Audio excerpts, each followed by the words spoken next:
Well, good morning, guys. It's Pastor Andy. Today's June the 9th, and we're looking at Psalm 102.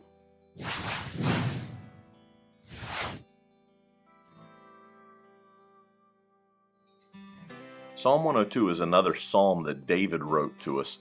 And in this psalm, he talks about how change can affect us and what do we do when things change. And that's a great question for us to ask ourselves today because we live in a world that is in constant change. Even in the last couple of months, it seems like everything in our entire world has changed. So David goes through this psalm and he talks about as we face crisis and change, we have to have three assurances. He talks about the first assurance in verse 1 down to verse 11. Let me start in 1. It says, Lord, hear my prayer. Listen to my plea. Don't turn away from me in my time of distress. Bend down to listen and answer me quickly when I call to you. He's talking about the changing circumstances of life and how things change. The Greek philosopher Heraclitus said this, there is nothing permanent except change.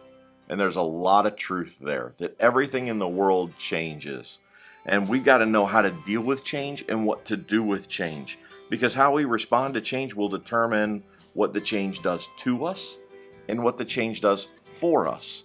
So how we respond to it is going to affect us greatly. Because again, the world is changing and the world changes fast. David goes through this psalm and talks about how his own life has changed, how his body has changed, how he's getting older. He says in verse 3, for my days disappear like smoke and my bones burn like red hot coals. My heart is sick, withered like grass, and I've lost my appetite.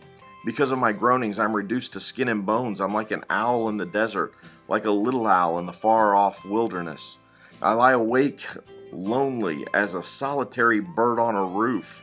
My enemies taunt me day after day. They mock me and curse me. I eat ashes for food. My tears run down into my drink. Because of your anger and wrath, you have picked me up and thrown me out.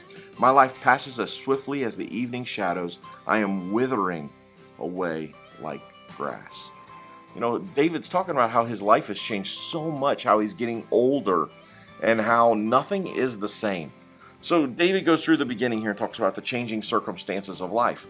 But then he changes gears in verse 12 and he says, but you, O Lord, will sit on your throne forever. Your fame will endure to every generation.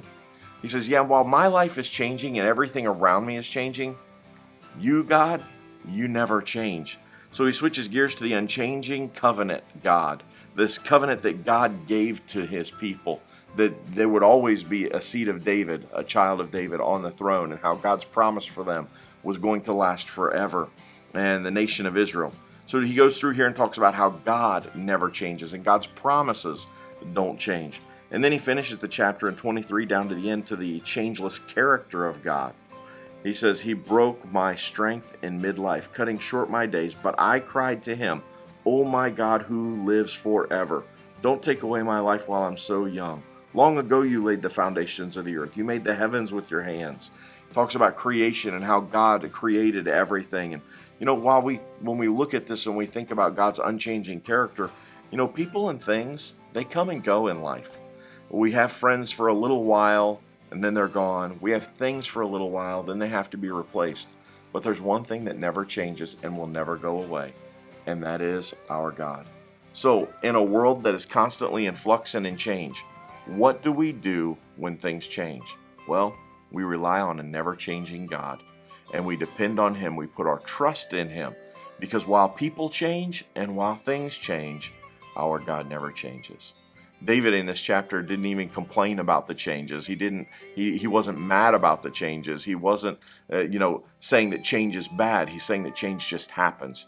Change is normal. Change is life. We can't stop it. We're all changing. You know, when I turned 40, I'll never forget somebody walking up to me and asking if I had any mysterious pains. And I said no. And they said, it's okay, you just turned 40. One will be given to you real shortly. And I thought, oh, well, thanks. Well, it didn't take too long. I've got mysterious pains now. I'm just kidding. But things change. Our bodies get older. We change, even though we think we don't. Things just happen. Life changes us. Things in this world change us. This virus changed our world, our country. It changed everything.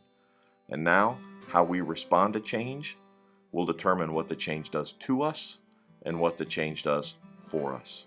So what do I do when things change? I depend on a never changing God who's always the same, and he'll always be there for me. I hope you'll get in this chapter and read it for yourself and see what God has for you today. And until tomorrow, God bless you and have a great day.